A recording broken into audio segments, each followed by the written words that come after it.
দিকে দিদি বৌদি যারা বসে রয়েছেন শুনেছেন শুনেছেন আচ্ছা বলুন তো এই গলার আওয়াজটা কার? আমার। এই গলার আওয়াজটা যেই ভদ্র মহিলার, তার নাম হচ্ছে দীপা চক্রবর্তী, বিজেপির কুচবিহার জেলা কমিটির সহ সভাপতি। আজকে 1 মাস হয়ে গেছে এই মন্তব্যটা করেছে।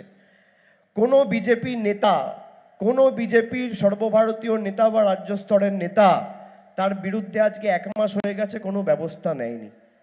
আমি যেই এই অডিও ক্লিপটা চালালাম, আপনাদের সব মুখগুলো ছোট ছোট হয়ে গেল। কেন? হাসি খুশি মুখ হতাশ করে হতাশাগ্রস্ত হয়ে গেল কেন?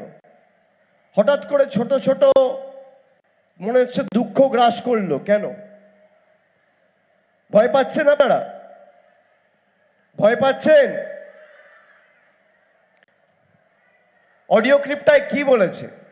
যে লক্ষ্মী ভান্ডার আর বেশি দিন চলবে না, আগামী 3 মাসের মধ্যে বন্ধ হবে। আর বিজেপি জিতলে লক্ষ্মীর ভান্ডার চলবে না।